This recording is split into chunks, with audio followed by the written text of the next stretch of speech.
As we discussed in strategy number 1, many people would like to build a property portfolio that enables them to have a great retirement and a better standard of living.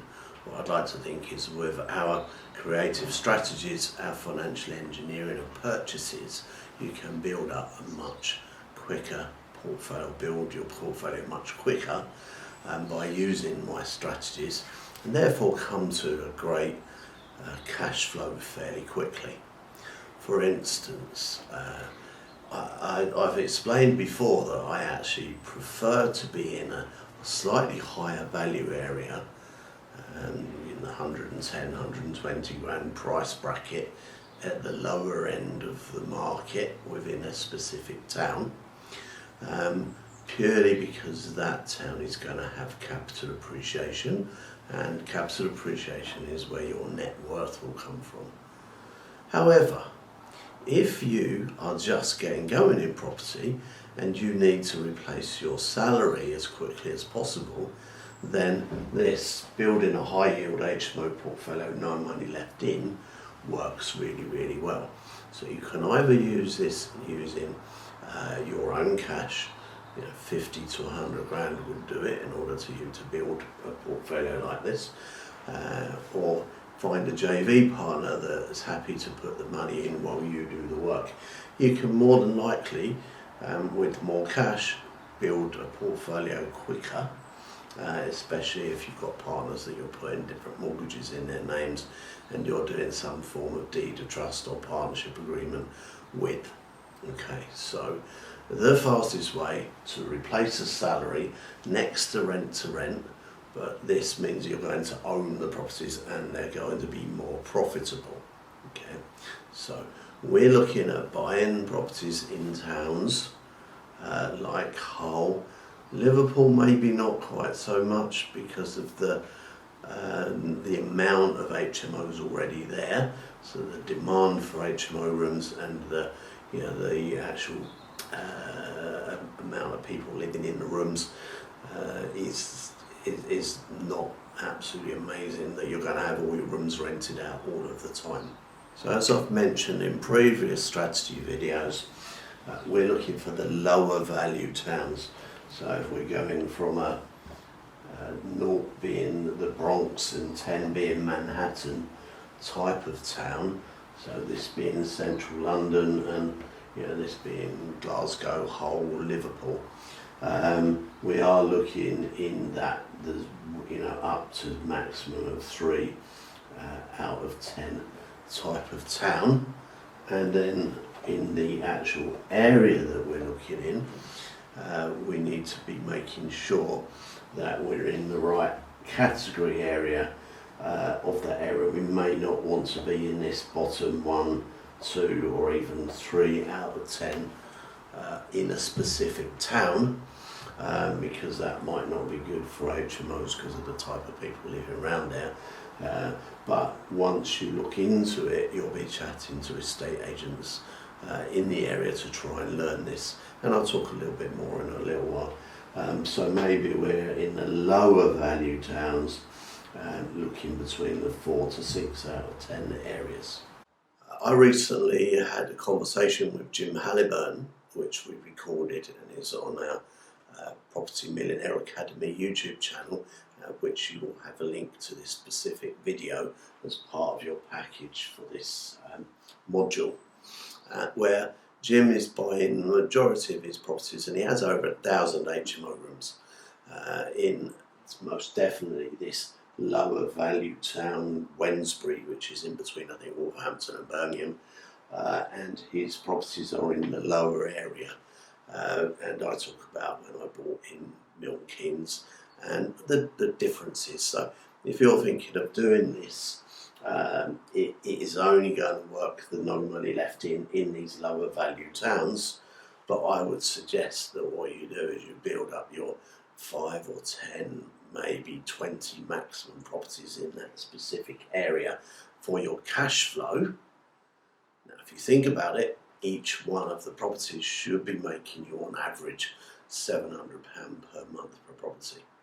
So If using the strategies that I'm going to explain, or this strategy I'm going to explain, you were to buy 10 a year, that will give you, by the end of the year, £7,000 a month profit cash flow, which replaces most people's salaries. Year 2, another 10 properties, you'd be at 14 grand a month. And year 3, you'd be at over £20,000 a month, which is way above the average salary. And for not too much work and constantly recycling your cash, you can get into that position in that short period of time. But have a look at the conversation between myself and Jim to have a look at the differences of this low value and then the downside of it. It's the fastest way without doing rent to rent, where you own the portfolio. So maybe you just buy 10, maybe 20, and then you move on to an area where you're going to get capital appreciation.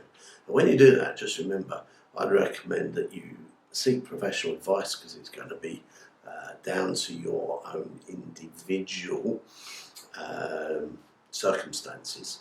But I would buy the properties in this type of area, I would buy them in one limited company, and then if you move on to buy the slightly higher, the 110, 120 grand value properties for your capital appreciation, you put them in a separate limited company.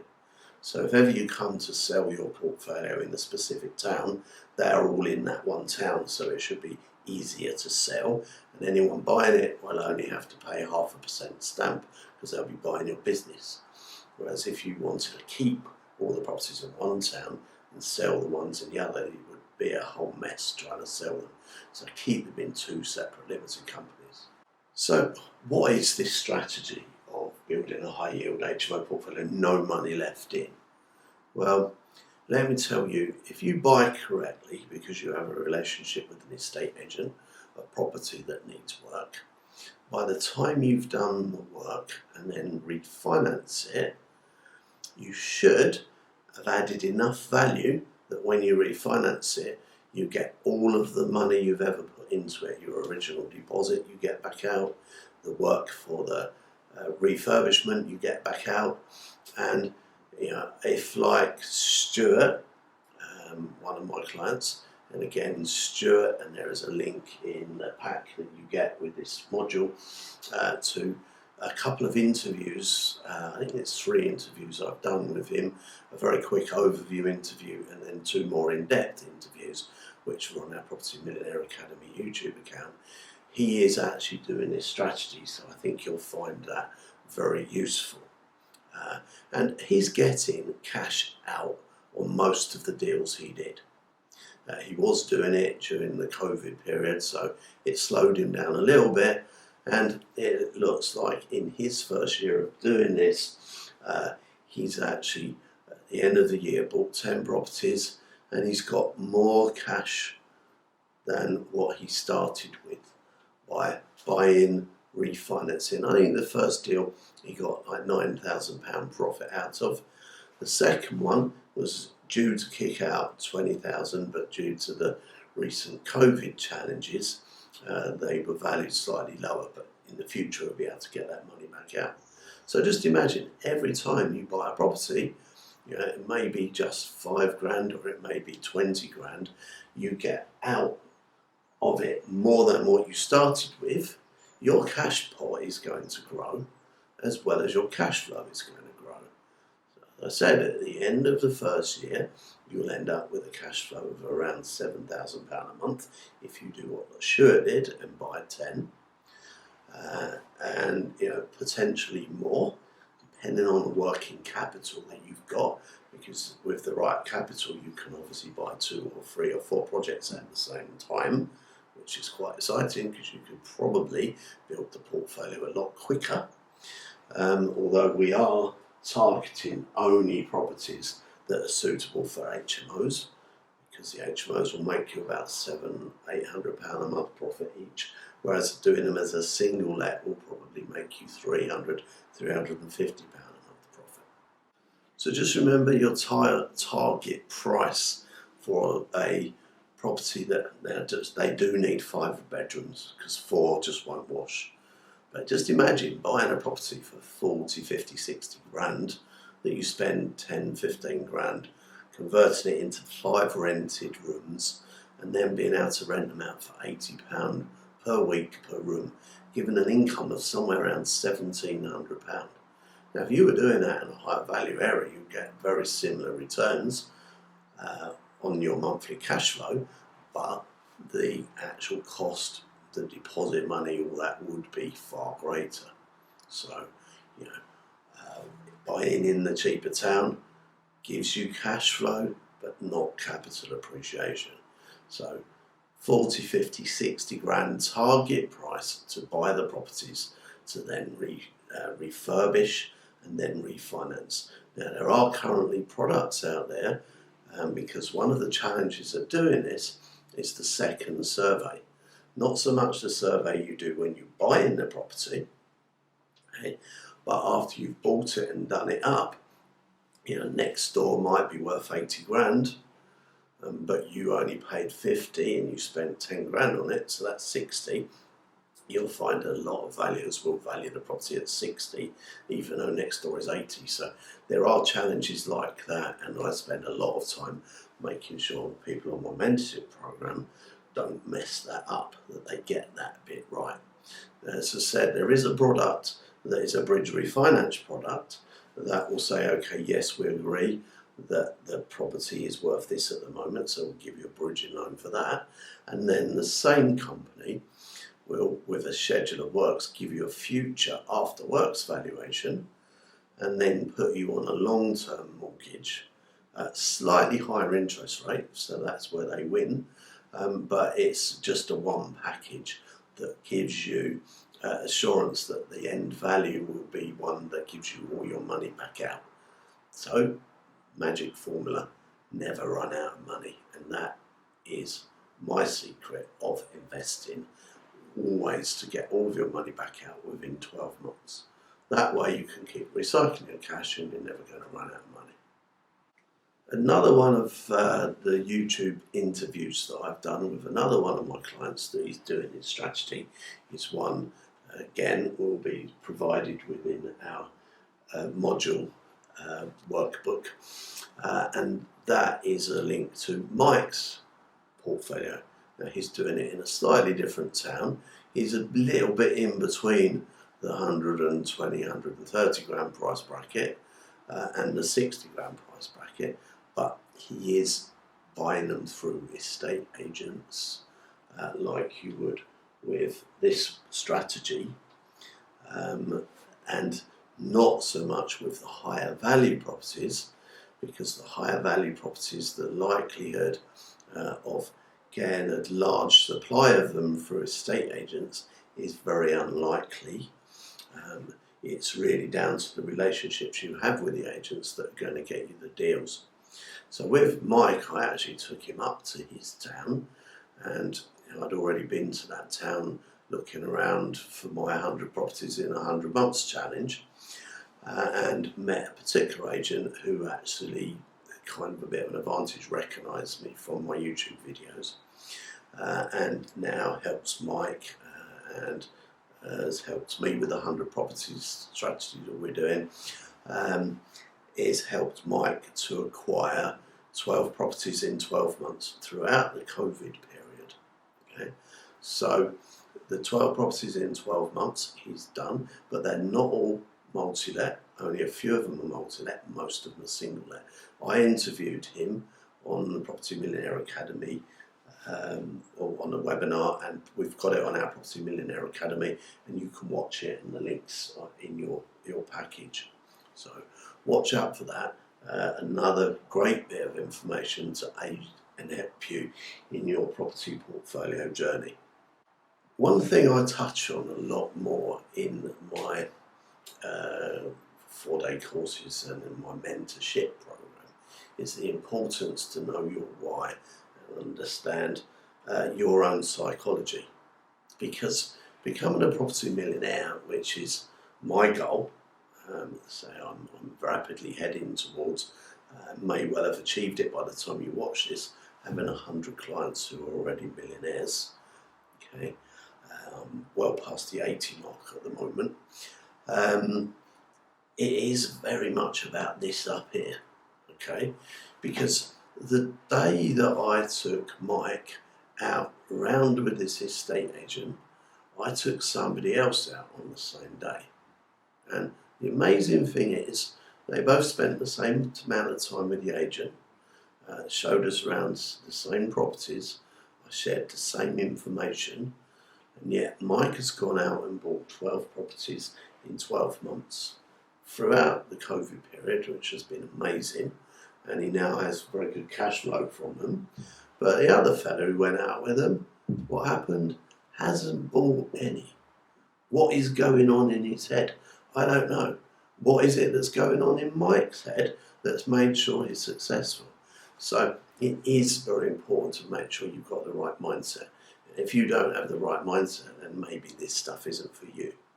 However, if you do have the right mindset, like Mike, like Stuart, like many other of my clients, you should be able to buy yourself a portfolio, either no money down, as in the strategy number 1, or no money left in, as in this strategy.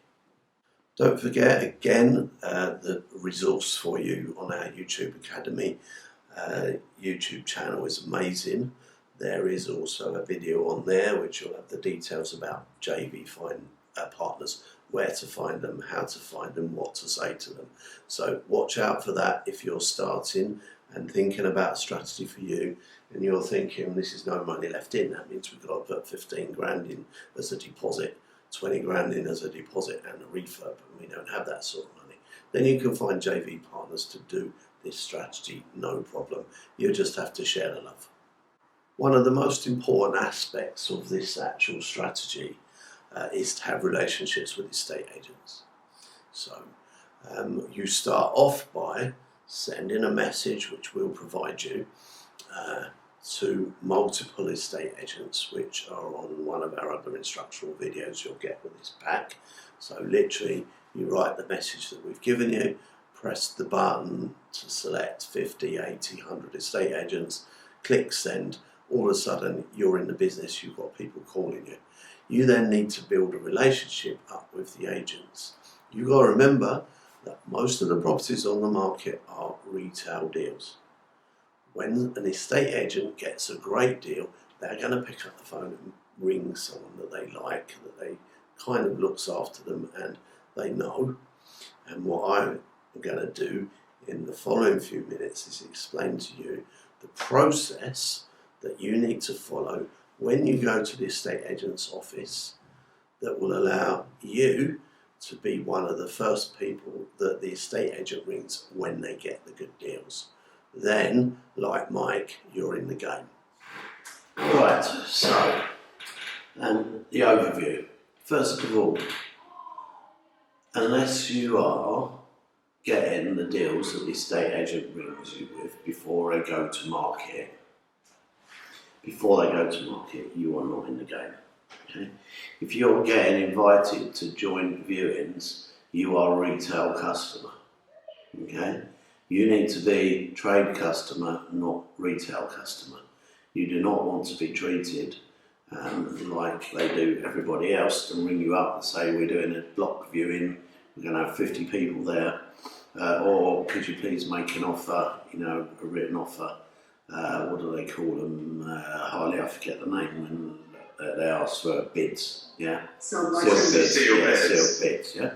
So look, when I used to do a sealed bid with the agents I was close to, I'd send them a letter saying this is my offer, and I'd leave it blank. Okay, and they would phone me and go, Glenn, if we fill this in at this figure, that you've got the deal, and I'd decide whether or not I wanted it or not. It's bollocks being part of the normal game. We need to pull ourselves away from that and be 2 steps ahead and be the person that they ring when they get a trade deal, because we're looking after them, because they like dealing with us, and because we're easy to deal with. Okay, we're all understanding that. If you're not, the person that the agent rings first or second when they get a deal, you ain't in the game. I had one of the estate agents I used to deal with, he ended up working for me.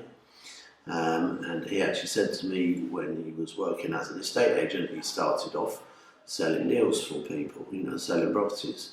He ended up, because he was earning as much from me as his wages, and trying to find people who would sell to me at the price I wanted, rather than trying to get people and sell properties.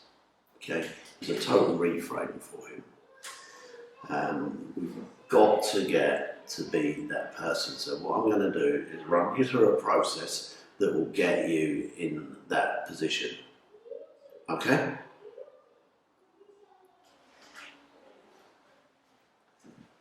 Right. So we are going to send out emails that says we're looking to buy a property, do it up, sell it back through yourselves, and make 15 to 20 grand profit. It's not an email for higher value areas, because if you're buying £1 million house, we don't want to be making a 20 grand profit. In fact, buying and doing up and selling £1 million properties just doesn't work unless you're doing delayed completions. Okay, so the agents are going to get that, and they're going to make an appointment. They're going to make an appointment to see you. So many agents get people walking in, giving them a card, saying, I'm Billy Big Bollocks, I can buy cash, I can do this. Give me a shout if you get one of your special deals. Leave them the card, they walk out and they tear it up and throw it in the bin. We've got to build a relationship with the agent, okay? So this is the process. If the time now is 2 o'clock, I would have an appointment with Harley at 2:30. And I would walk in now. Harley, can you put your video on screen? I'm sure you're not having a bad hair day. No, but I've got no hair left. I know, that's what I said, you're not having a bad hair day. Cool. So, right, so now everyone can see you. So you're the agent, and I'm going to walk in. We've got to imagine we're sitting at a desk face to face. Okay. I've walked in half an hour before the appointment, and you're either busy doing something, in which case you say, hi Glenn, nice to meet you, I'm a little bit tied up, you're a bit early, could you give us 20 minutes or whatever? Or typically if the estate agent's got time, he's going to say, okay, well look, I've got 3 viewings lined up for you, shall we go now? Yeah. Okay, and I'm going to go, do you know what, can I be cheeky, can I grab a cup of coffee? I've been messing around with the garage all day trying to sort one of my tyres out. I've had to leave my car in the garage around the corner. What have I just done?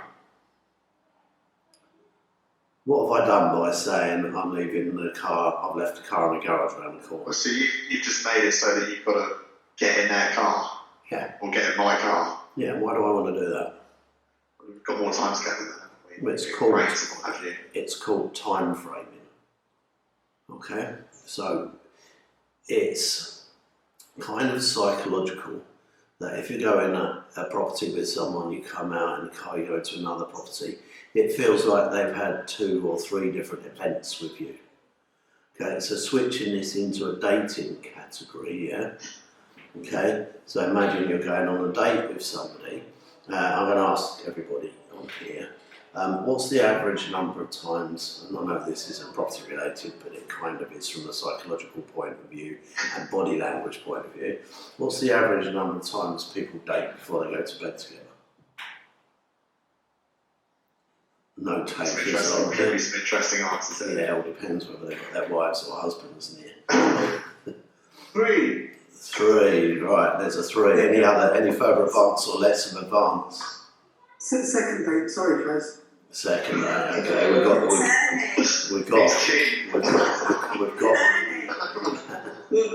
sorry, what was that, Lisa? It's too early, you've got to do a background check first. Oh, right, okay.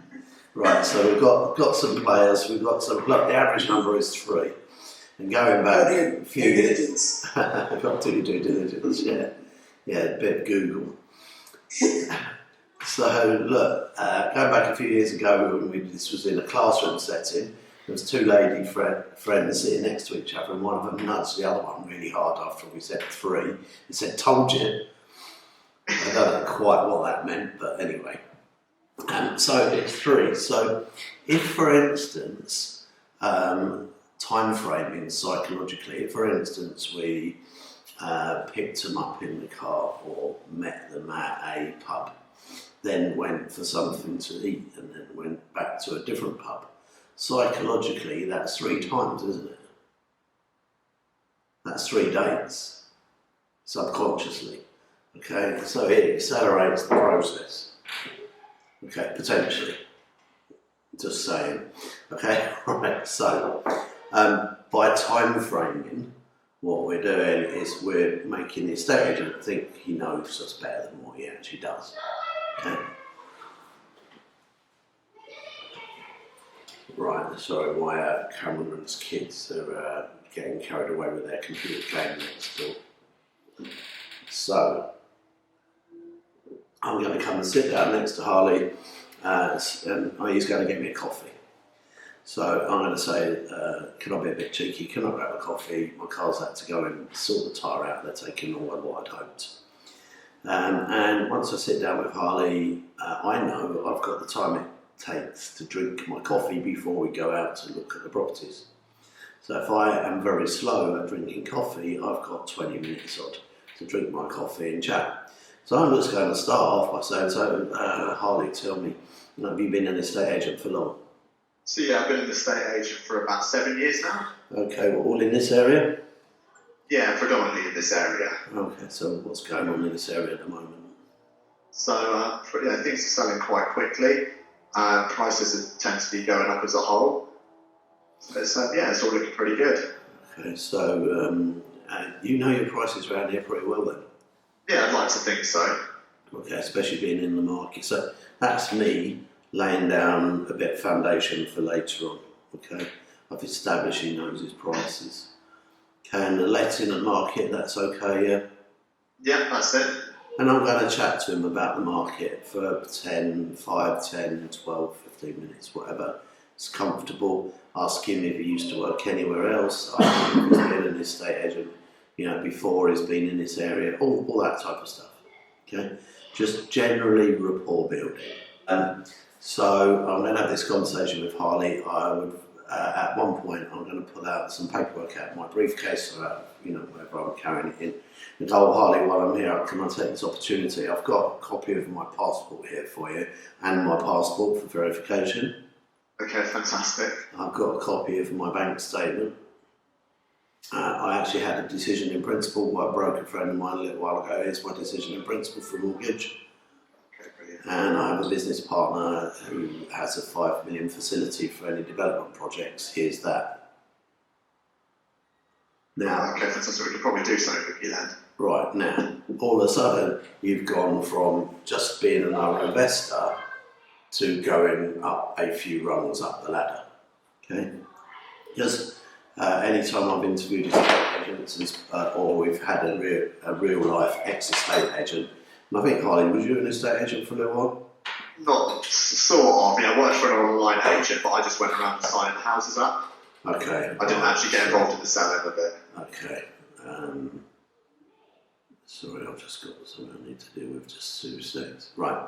So I'm going to give you the bits of paperwork which are going to bring me up a few rungs, and then I'm going to try and talk about something on your desk that might be a photo of your kids, might be a football team or something like that, or car keys. You've got BMW, what are you doing with the BMW, blah blah blah.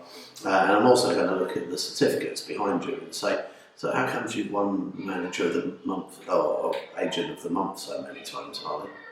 Just be sold a lot of properties, got things through nice and quickly, listed loads as well. And so even when I'm role playing that with somebody, they get this little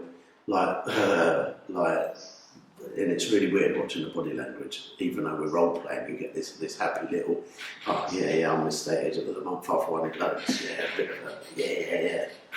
Okay.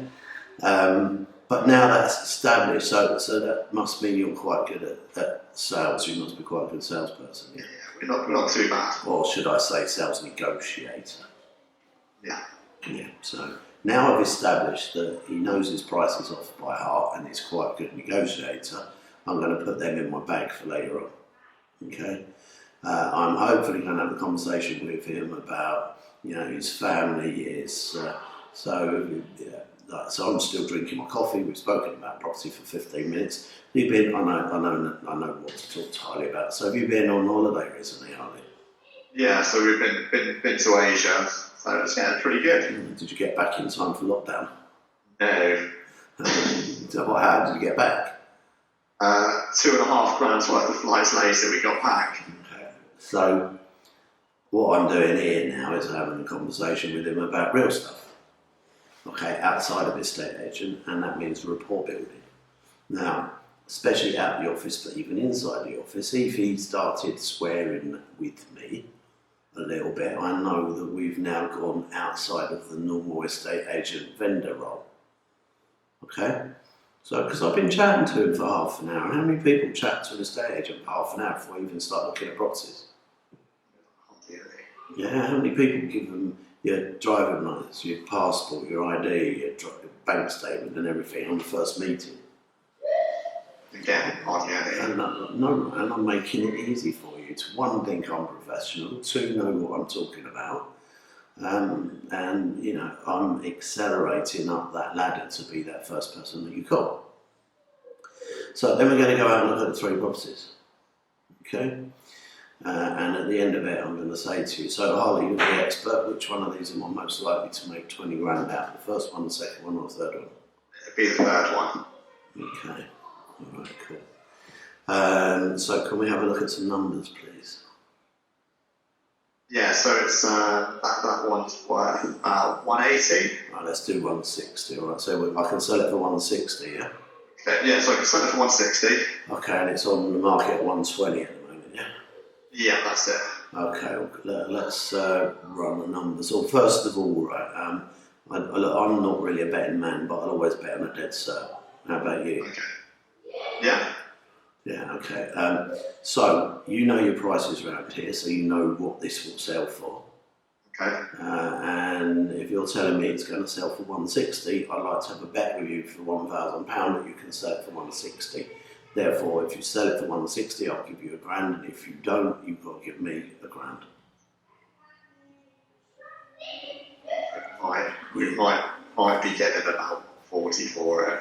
Okay, and they're not necessarily going to quite crash to that straight away. Oh, right, fair enough. I didn't know if you wanted to know because I've seen it before. And you want us to just that's how we do it. And I would say you're looking a little bit like a rabbit in the headlights, Harley, at the moment. How about you give me a price that you're comfortable that it'll sell for, so you can definitely win the grand?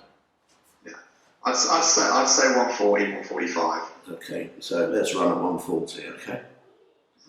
Right, and so I need to make 20 grand. So let's look at the numbers.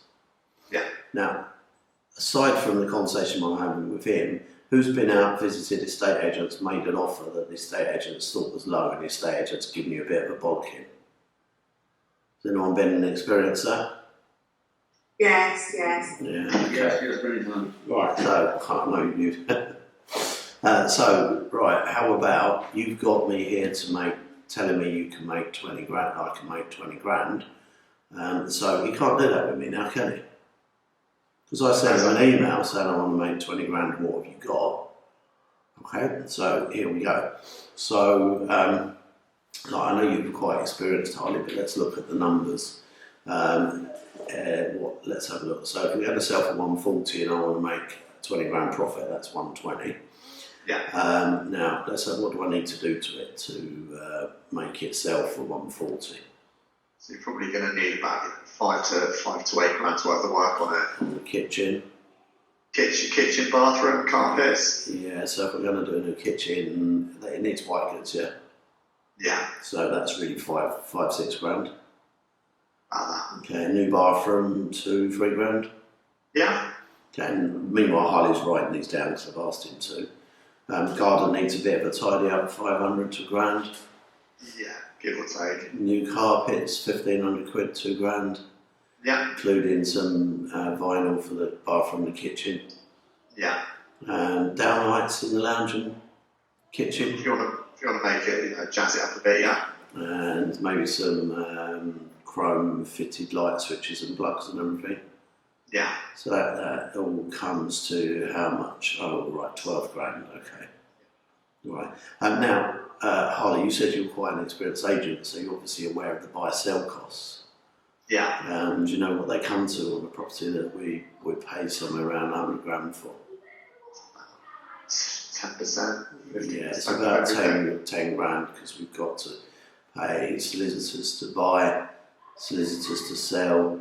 We've got to pay your commission, your fees when we go down the other end to sell it. And we need to fund the mortgage. So we've got normally a 2% set up and at least 8 to 10 months of mortgage payments. So if we add that up, that comes to about 10 grand. Yeah, you're right. So what does that make our offer? So it's about, all in all, it's probably from 140, about 118. No, take off the 20, I want to make profit. 108. Oh, sorry, no, 90, 98. 98, all right, well that's probably a bit harsh. So how about we round it up to 100? Yeah, okay. So, and I would actually say to Harley, what is our offer? Okay, because I want him to buy into us being part of the team. He's going to win £1 grand after all by selling it 140. Okay, he can't give me any bollocking about making an offer of 100 because we've worked out how much I'm going to make, where I'm going to make 20 grand from. Harley, you're looking a bit apprehensive about that offer. Yeah, I'm not too sure the vendor's going to want to take that. All right, well look, can I share with you how I've managed to get previously with other agents offers like this over the line? Go on then. Right, now I'm going to jump and do something totally different at the moment, and I'm going to jump back to someone on here, like Dave. You're top left on my screen, you're in prime position. So Dave, can I just grab you a second? So you've got the car for £3.5 grand. Now I'm going to ring you because I've seen it in the paper. As I say, hi, I've seen the car you got advertised in the paper. Okay, I know it says on there it's £3.5 grand. I've got £3 grand in total to spend. Is there any point me coming and have a look at it? Three and a half, or at least something closer to 3. Okay, all right. No worries. Thanks very much. Next week, still in the paper. Hi, I rang you last week. Paper in the car in the paper for £3.5 grand. I'm the one who said I had £3 grand. Shall I come and have a look at it? Yeah, why not? Okay, and it might be 2 weeks, 3 weeks. It might sell. I don't know, but you know.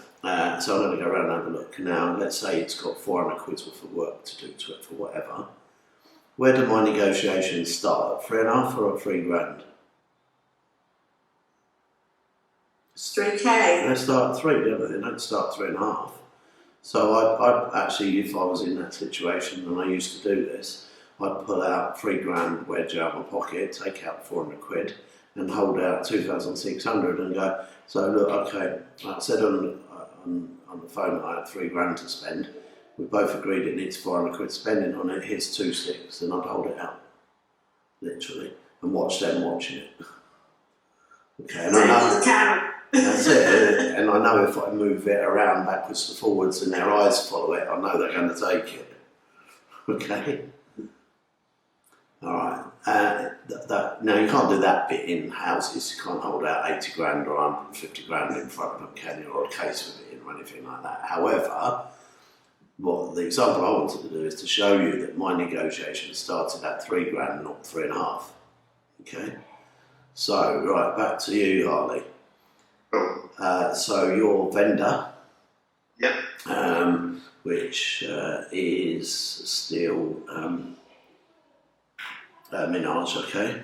So Minaj, you can be the vendor. Rather than you calling him Harley, I'm going to call him role play as you, okay? Okay. So hi, is that Minaj? Am I speaking? Hi Minaj, it's Glenn here from the estate agency. Listen, I've got some great news for you. We've had an offer on your property from a very, very good buyer. Can I come round and discuss it with you? What's the offer? Are you free around about 6 o'clock this evening? I can come round and go through it with you.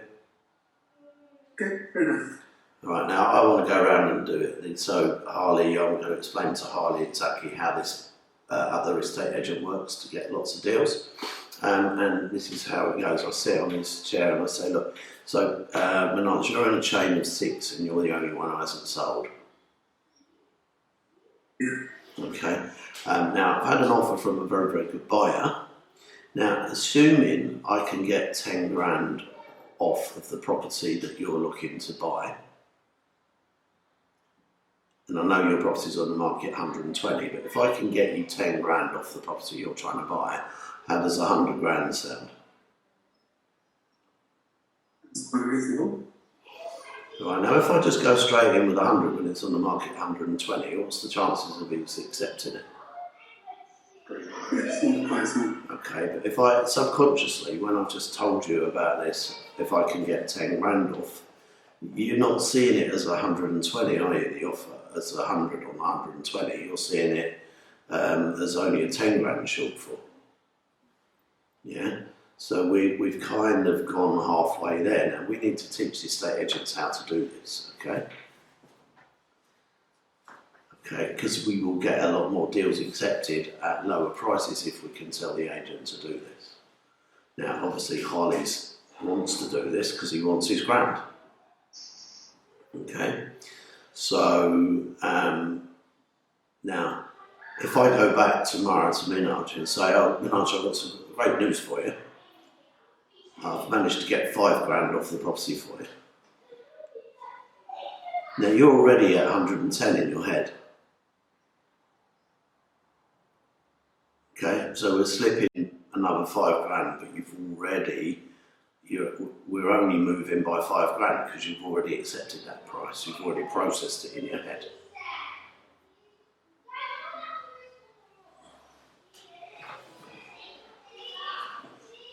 Okay, so can you see how that would get a lot more deals for you than normally? Okay, right. Now, if Harley was actually the owner of the estate agent, I would actually say to Harley at the third property, Harley, I want to buy more properties through yourselves. What's it going to take to get offered the deals that you get that are good first? Well, it might be a slightly higher fee, or if you want to get higher. You're not going to mention a higher fee because they just don't, right? I know you know the role play, but okay. So I'm going to establish with Harley that normally they'll charge 1.5%, but he'll offer me 1% because if I'm buying it from him in the first place, that's how they work.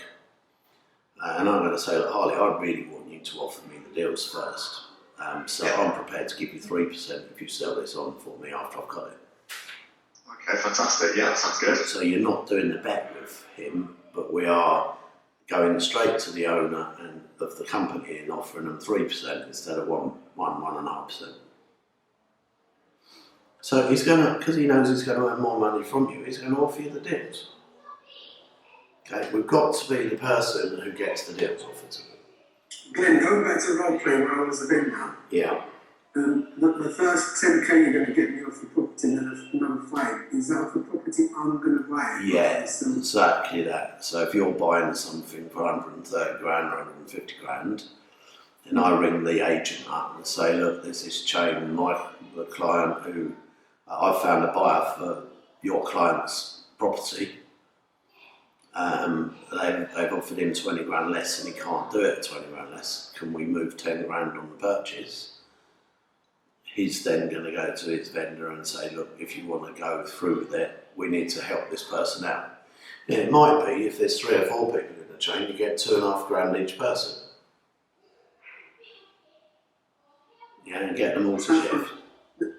that sounds quite complicated. So this agent will speak to the agent I'm buying from, and it basically works in practice. So it's it works. They help you. Exactly, because he knows that you can't buy that property until you've sold yours. Yeah, and if you can't do it, then he wants to help it happen, doesn't he?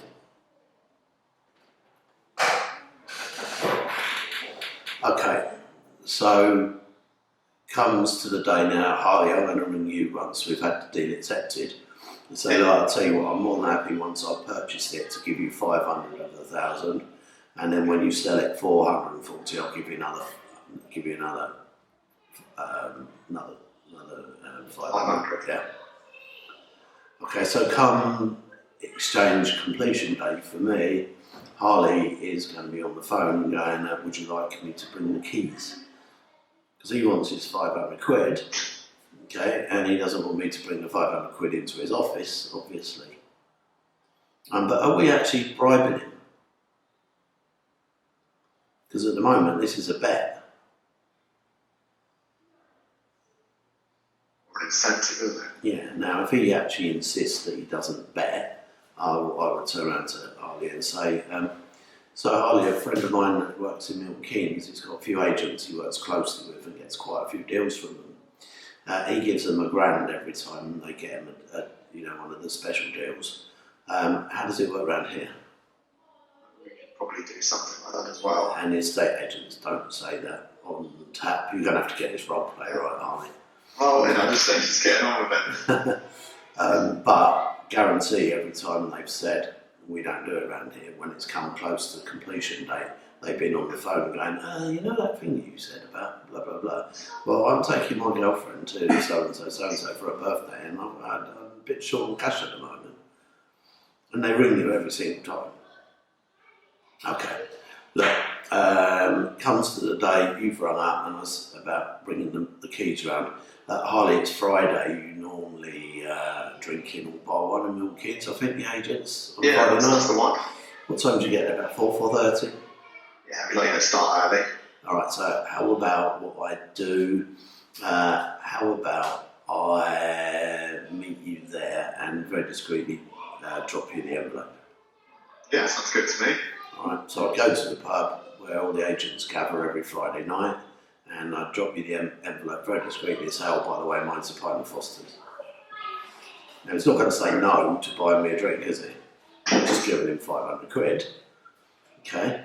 But once all the boys standing around have had a drink or two, Harley is 9 times out of 10 going to introduce me to someone else. If you are building your portfolio in a low value area, high yield, low value, brilliant returns, you might like to throw a big accelerator into the process. Depending on your mindset and your comfort zone, how about buying hotels, or how about buying big older buildings? Big older buildings, one of my clients, again, YouTube interview, you can watch the link. His name's Andrew. He's buying a 50-room property that he's converting into flats and selling, or already in flats, but he's going to split the titles and he's going to make nearly £500,000 profit. But buying it, he doesn't need any money because we've persuaded the vendor to leave money in the company that he's buying it in, so he doesn't need a deposit. He's also doing another deal where he's converting again around about 50 rooms, and that's where the real profit comes. He's converting 50 rooms, and he will get, for something that's not costing him in anything, around a £10,000 a month profit, purely because he's using vendor finance. Okay, and the vendor finance, the vendor paying your deposits in a legal way, means you don't need any money to buy it, but you're actually then paying them back, normally over 100 months, out of the cash flow. Now, for me, that's phenomenal, because if you can buy something that doesn't cost you anything, you just take out a mortgage and you pay back the mortgage over a period of time, and you pay back the person who's lent you the deposit money and possibly the stamp duty, you're then creating cash flow out of nothing.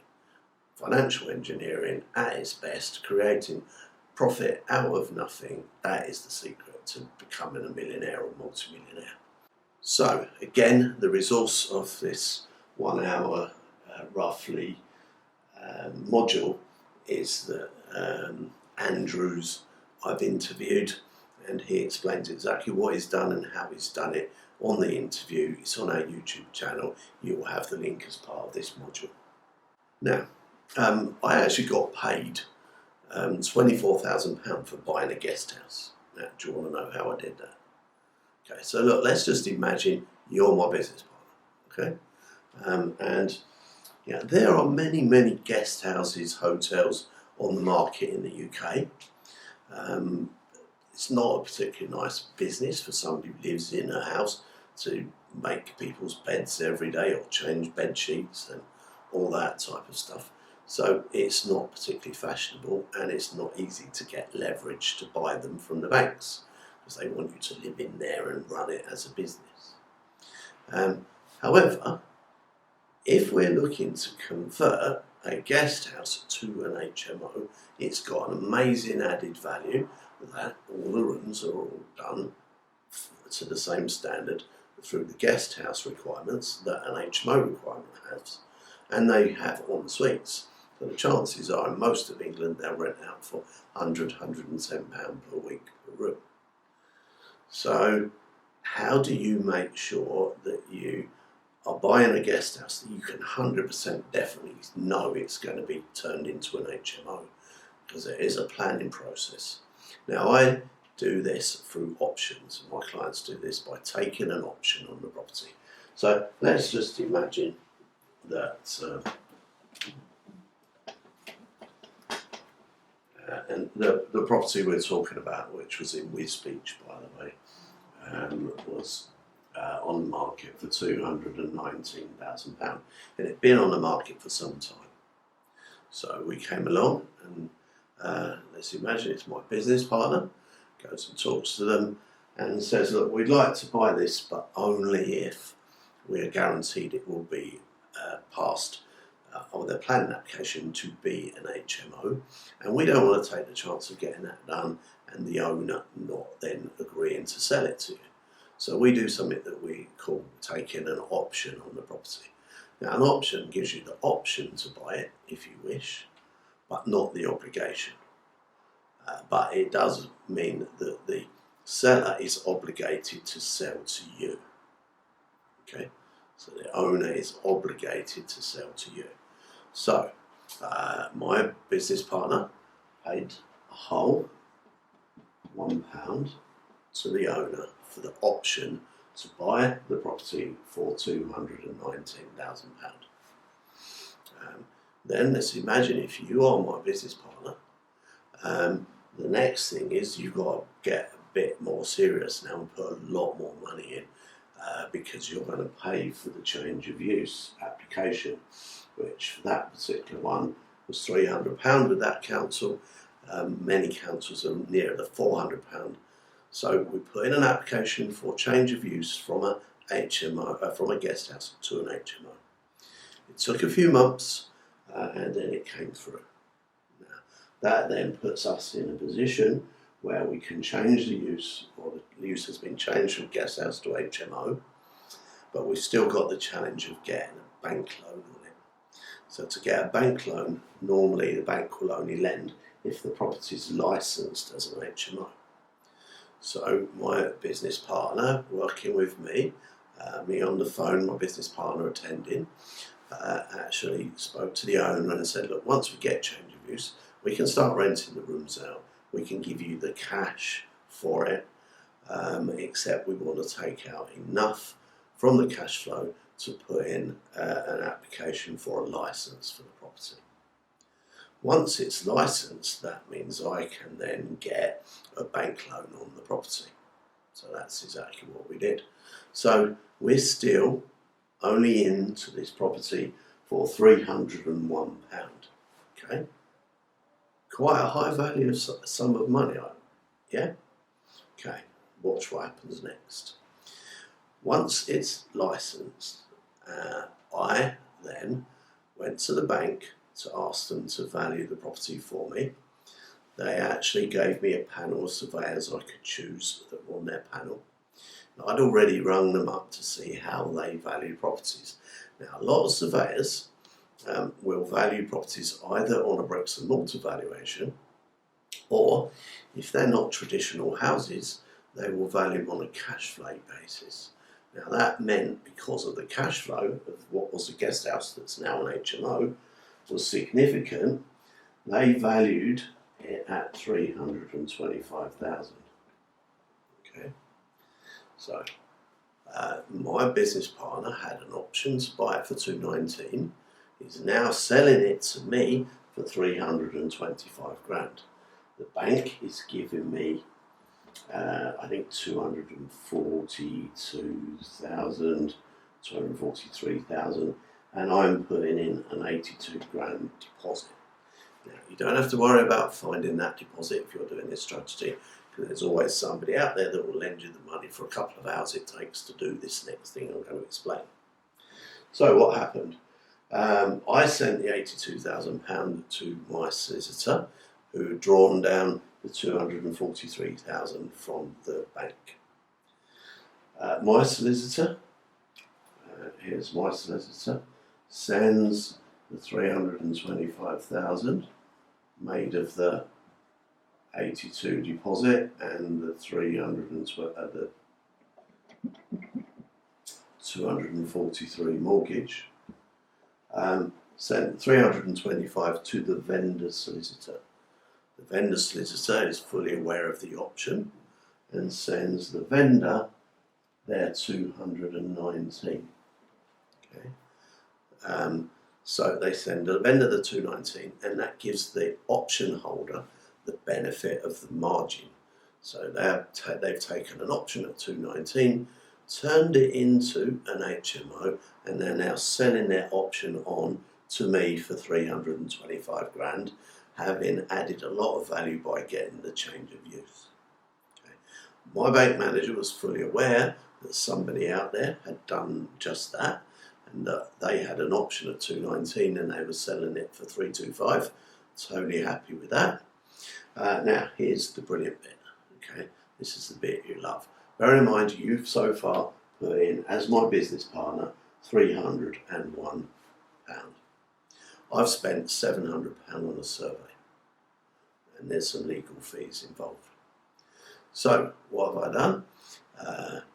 The bank, the solicitors that have got the 325 that sent the 219 to the vendor, less the option fee, whatever that was, in this case £1. Okay, and then they send the balance to the person who holds the option. So the balance of 82 grand, the balance of 106 grand goes to my business partner. My business partner then returns to me the 82 grand that I put in the morning. So I'm now into the deal for just £700. And yeah, there are some costs involved, but that leaves 24 grand after costs, my business partner. Now, bear in mind, I've set up an SPV, a special purpose vehicle, to buy this property. And I've done it in a limited company. My business partner can't be party to that during the finance stage, but once it's financed, and he sends his 82 grand to me, and sends the 24 grand to the limited company's bank account, less any cost, I then make him a shareholder and a director of the limited company that owns this hotel, that incidentally cash flows £1,500 a month. So basically, my business partner, for an investment of £301, ended up owning a property that gave him £750 a month and gave me £750 a month. We got paid for buying a hotel. Repeat, repeat, repeat. You can do that if you can find guest houses on the market, which I'm sure you can. If you can negotiate, maybe 1 in 10 might be prepared to sell it to an option, and you've got to make sure that there is chance of being able to convert the guest house into an HMO. Many seaside towns, for instance, don't allow it or only allow it in certain areas. But that is how you can continually buy high-yield guest house hotels without needing any money. Financial engineering. I've been told by somebody who's very, very wealthy that I'm one of the few people in the world that has three-dimensional thinking. My three-dimensional thinking is around this strategy. One of 24 strategies that will allow you to really accelerate your success and turn little cash into lots of cash. So that concludes strategy number 2. Very exciting stuff. Strategy number 2, buying a portfolio, no money left in. Recycling your cash. You can get, as I said, to a £20,000 a month cash flow by buying 10 properties a year for 3 years. Next strategy that you'll get emailed linked to very soon is flipping property for profit. I look forward to seeing you there.